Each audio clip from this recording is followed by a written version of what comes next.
ಎಲ್ರಿಗೂ ನಮಸ್ಕಾರ. ನಾನು ನಿಮ್ ಪ್ರೀತಿಯ ಮೇಘನಾ ರಾಜ್ ಸರ್ಜಾ. ಸೊ ನಾನಿವತ್ತು ಈ ವಿಡಿಯೋ ಮಾಡ್ತಿರೋದು ಒಂದು ಅದ್ಭುತ ವ್ಯಕ್ತಿ ಬಗ್ಗೆ ಮಾತಾಡೋದು. Very dear friend of mine, ನನ್ನ ಚೈಲ್ಡ್ಹುಡ್ ಬಡಿ ಪ್ರಜ್ವಲ್ ದೇವರಾಜ್. ಪ್ರಜ್ವಲ್ನ ನಾನು ಈಗ ನೋಡಿರೋದಲ್ಲ, I have seen him since I was 4 to 5 years old. So ಆವತ್ತಿಂದ ಇವತ್ತಿನ ತನಕ I have seen one thing about Prajwal. He is a very gentle person. ಯಾವತ್ತೂ ಯಾವುದೇ ಆದ ಒಂದು ಕಾಂಟ್ರವರ್ಸಿಗೆ ಅವ್ರು ತಲೆ ಹಾಕಿದ್ದಿಲ್ಲ, ಯಾವುದೇ ಆದ ಒಂದು ಅನ್ವಾಂಟೆಡ್ ಕಿರಿಕುಗಳನ್ನ ಮಾಡಿದ್ದಿಲ್ಲ. ಪ್ರತಿ ಸತಿ ಯಾರಿಗಾದ್ರೂ ಅವರ ಹೆಲ್ಪ್ ಬೇಕಿದ್ರೆ he's always there for them. ಅಂತ ಒಂದು ವ್ಯಕ್ತಿ ಒಂದು ಆಕ್ಟರ್ ಆದಾಗ ಯಾವ ರೀತಿ ಒಂದು ಸಿನಿಮಾಗೆ ಕಮಿಟ್ಮೆಂಟ್ ಕೊಡ್ಬೋದು ಅಂತ ನಿಮ್ಗೆ ಗೊತ್ತಾಗುತ್ತೆ. ಸೊ ನನ್ಗೆ ಪ್ರಜ್ವಲ್ ಜಸ್ಟ್ ಪರ್ಸನಲಿ ಅಲ್ಲ, ಪ್ರೊಫೆಷನಲಿ ನಾನು ಪ್ರಜ್ವಲ್ ಅವ್ರ ಜೊತೆ 2 ಸಿನಿಮಾ ಮಾಡಿದ್ದೀನಿ. ಸೊ ಆ 2 ಸಿನಿಮಾಲು ನಾನು ನೋಡಿದ್ ಒಂದೇ, his dedication, his discipline and his commitment to that film. ಪ್ರತಿ ಸತಿ ಅವರು ನನ್ನ ಹತ್ರ ಅವರ ಸಿನಿಮಾ ಜರ್ನಿ ಬಗ್ಗೆ ಮಾತಾಡ್ಬೇಕಾದ್ರೆ ಅಥವಾ ಯಾವುದೇ ಒಂದು ಪರ್ಟಿಕ್ಯುಲರ್ ಸಿನಿಮಾ ಬಗ್ಗೆ ಮಾತಾಡ್ಬೇಕಾದ್ರೆ ಪ್ರತಿ ಸಿನಿಮಾಕ್ಕೂ ಅವ್ರು ಅಷ್ಟೇ ಪ್ರೊಫೆಷನಲ್ ಆಗಿ ಅಷ್ಟೇ ಪ್ರೀತಿಯಿಂದ ಒಂದು ಸಿನಿಮಾ ಬಗ್ಗೆ ಮಾತಾಡಿದ್ದಾರೆ. ಅಷ್ಟೇ ಅಲ್ಲದೆ he comes from a film family.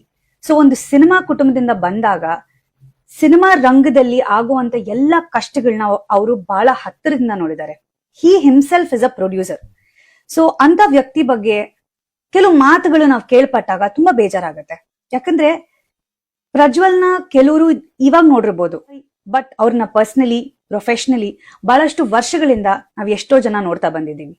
ಇಷ್ಟು ವರ್ಷ ಅವ್ರ ಬಗ್ಗೆ ಇಲ್ದಿರೋ ಒಂದು ಕಪ್ ಚುಕ್ಕೆ ಇವತ್ ಯಾಕೆ ಬರ್ಬೇಕು ಅನ್ನೋ ಒಂದು ಪ್ರಶ್ನೆ ನಮ್ಗೆಲ್ರಿಗೂ ಕಾಡುತ್ತೆ. ಆಸ್ ಹಿಸ್ ಫ್ರೆಂಡ್ ನಾನು ನಿಮ್ ಎಲ್ರಲ್ಲಿ ಕೇಳ್ಕೊಳ್ಳೋದಿಷ್ಟೆ, ಪ್ರಜ್ವಲ್ ದೇವರಾಜ್ ಅವ್ರ ಬಗ್ಗೆ ಯಾರು ನಿಮ್ಗೇನು ಹೇಳ್ಬೇಕಾಗಿರೋ ಒಂದು ಅವಶ್ಯಕತೆ ಇಲ್ಲ. ಅವರ ಒಂದು ಸಿನಿ ಜರ್ನಿನ ನೀವು ಎಲ್ರು ನೋಡಿದಿರ. ಎಷ್ಟೋ ಅಭಿಮಾನಿಗಳು ಅವ್ರನ್ನ ಪರ್ಸನಲ್ ಆಗಿ ಮೀಟ್ ಮಾಡಿ ಅವರ ವ್ಯಕ್ತಿತ್ವದ ಬಗ್ಗೆ ತಿಳ್ಕೊಂಡಿದ್ದೀರಾ. ಸೊ ಅಂತ ಒಂದು ಅದ್ಭುತವಾದ ನಟನ ಬಗ್ಗೆ ಯಾರು ಏನೇ ಅಂದ್ರೂ ನೀವು ಅವರಲ್ಲಿ ನಿಮ್ಮ ನಂಬಿಕೆ ಇಡಬೇಕು ಅಂತ ನಾನು ಕೇಳ್ಕೊತೀನಿ. ನನಗೆ ಅವರ ಸಿನಿಮಾ ಕರಾವಳಿ ಬಗ್ಗೆ ಬಹಳಷ್ಟು ಏನಂದ್ರೆ I am very proud of his achievement ಅಂತಾನೆ ಹೇಳಕ್ ಇಷ್ಟಪಡ್ತೀನಿ. In fact small story about that film. ಈ ಸಿನಿಮಾದ ಕತೆ ಕೇಳ್ಬೇಕಾದ್ರೆ ವಿ ಹ್ಯಾಡ್ ಜಸ್ಟ್ ಫಿನಿಶ್ಡ್ ನಮ್ಮ ತತ್ಸಮ ತದ್ಭವ ಪ್ರಮೋಷನ್ಸ್ ಮುಗಿಸ್ಕೊಂಡು ನಮ್ಮ ಮನೆಗೆ ಬರ್ತಿದ್ವಿ. ಸೊ ಸಿನಿಮಾದ ಕತೆ ಕೇಳಕ್ಕೆ ಅವ್ರು ಹೊರಡ್ಬೇಕಿತ್ತು. ಸೊ ಅವಾಗ ಕೇಳಿದ್ರು, ನನಗೆ ಮತ್ತೆ ಪನಗನಿಗೆ ಹೇಳಿದ್ರು ನನ್ನ ಜೊತೆ ಬಂದ್ ಸಿನಿಮಾ ಕತೆ ಕೇಳ್ತೀಯಾ ಅಂತ.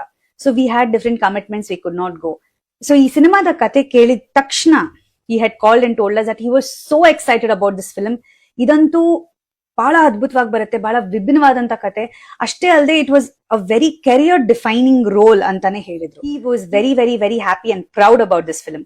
ಸೊ ಅವತ್ತು ಅವ್ರಿಗೆ ಈ ಸಿನಿಮಾ ಬಗ್ಗೆ ಎಷ್ಟು ಅಭಿಮಾನ ಇತ್ತು, ಇವತ್ತು ಕೂಡ ಈ ಸಿನಿಮಾ ಬಗ್ಗೆ ಅವರು ಅಷ್ಟೇ ಅಭಿಮಾನ ತೋರಿಸ್ತಾರೆ. ಇವತ್ತಿಗೂ he supports the film. So ಕರಾವಳಿ ಇಸ್ ಪ್ರಜ್ವಲ್ ದೇವರಾಜ್ ಅವರ ಸಿನಿಮಾ. ಪ್ರಜ್ವಲ್ ದೇವರಾಜ್ ನಟಿಸಿರುವಂತ ಒಂದು ಅದ್ಭುತ ಸಿನಿಮಾ ಕರಾವಳಿ. ಇನ್ನೂ ಹೆಚ್ಚಾಗಿ ಪ್ರಜ್ವಲ್ ದೇವರಾಜ್ ಅವರ ಬಗ್ಗೆ ಯಾರು ಏನೇ ಅಂದ್ರೂ ಕನ್ನಡ ಕಲಾ ಅಭಿಮಾನಿಗಳು, ಪ್ರಜ್ವಲ್ ದೇವರಾಜ್ ಅವರ ಅಭಿಮಾನಿಗಳು, ದೇವರಾಜ್ ಅಂಕಲ್ ಅವರ ಅಭಿಮಾನಿಗಳು ಎಲ್ಲರೂ ಅವ್ರಿಗೆ ಅನ್ಕಂಡೀಷನಲ್ ಸಪೋರ್ಟ್ ಕೊಡ್ತಾ ಬಂದಿದ್ದೀರಾ.